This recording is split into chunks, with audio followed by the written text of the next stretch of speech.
The latest poll out of Iowa shows that former Speaker of the House Newt Gingrich and Texas Congressman Ron Paul are tied for first place. Mitt Romney is now a clear third. And while the media is still not covering Congressman Paul fairly, the Republican establishment seems to run from the man. One of the most common stated reasons is that many on the right say they are uncomfortable with what they call Congressman Paul's clear anti-Israel stance. But is Ron Paul really anti-Israel? Tonight, the facts and a reality check you won't see anywhere else.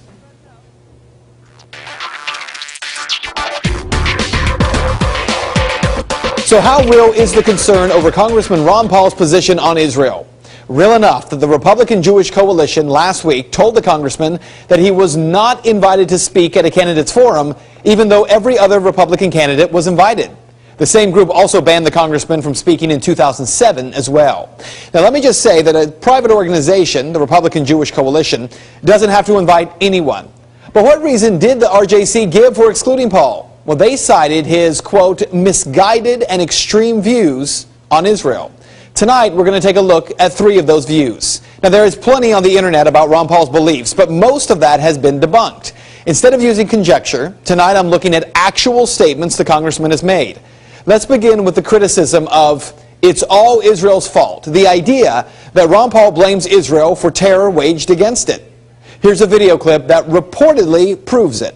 Hamas was encouraged and really started by Israel because they wanted Hamas to counteract Yasser Arafat. And you say, well, yeah, that was better then and served its purpose, but we didn't want Hamas to do this. So then we as Americans say, well, we have such a good system, we're going to impose this on the world. We're going to invade Iraq and teach people how to be Democrats. We want free elections. So we encourage the Palestinians to have a free election. They do, and they elect Hamas. The author of the blog where this was posted says that this is proof that Congressman Paul is anti-Israel. After all, he blames Israel for attacks from Hamas. He blames the United States for Hamas. But what does the congressman say? He says blowback, the military and intelligence term for consequence for foreign policy and interventions, is something the United States doesn't want to deal with, and yet is very real. But let's go further. Is he factually correct in what he said about Hamas? Yes. According to Anver Cohen, who worked for the Israeli government in religious affairs in Gaza for decades, he says it was 30 years ago when Israel tolerated and in some cases encouraged Hamas as a counterweight to the secular nationalists of the Palestinian Liberation Organization, the PLO.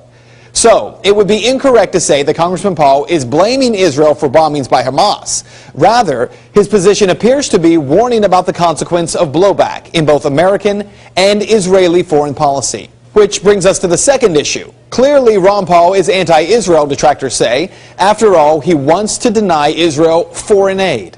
To me, foreign aid is taking money from poor people in this country and giving it to rich people in poor countries, and it becomes weapons of war, essentially. No matter how well motivated it is. Congressman Paul, would you cut aid to Israel? I would cut all foreign aid. I would treat everybody equally and fairly. Well, despite the headlines, is that an anti-Israel stance? It is an anti-foreign aid stance combined with consistency in foreign policy. Okay, but Israel has had a special relationship with the United States for many years. Shouldn't an exception be made? Isn't Congressman Paul turning his back on this nation that needs the United States? I'm the one that defends the sovereignty of Israel. I don't want Israel to be beholding to us. And even Netanyahu this year before the U.S. Congress said, we don't need American troops to defend us. We can take care of ourselves. So I'm just sort of talking a language that some people in this country don't want to hear, and yet there's a full discussion of these views in Israel itself. Jeffrey Goldberg of The Atlantic recently wrote that Ron Paul's position is actually the closest to a Zionist of all the Republican candidates. He says because, in one sense, a true Zionist is a believer in 2 core values of the Jewish liberation movement: Jewish independence and Jewish self-reliance. So here's what you need to know. Is Ron Paul anti-Israel? Well, consider history. In 1981, Israel bombed an Iraqi nuclear plant. Texas Congressman Ron Paul went against both the UN and President Ronald Reagan when he defended Israel's right to defend itself. Today, that position hasn't changed. Paul seems to believe that the strongest stance with Israel is for the United States to no longer try to control that nation's every move. Let me end with a question.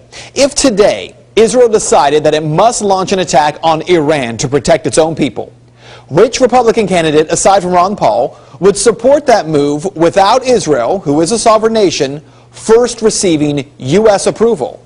And that is Reality Check. I have no doubt you have thoughts on this story. If you'd like to make your voice heard, you can do so right now. Get in on the conversation. Just search facebook.com/Ben Swann Reality Check. We're going to post a story on there. I'd love to hear your comments, even follow up with a couple of reality checks next week.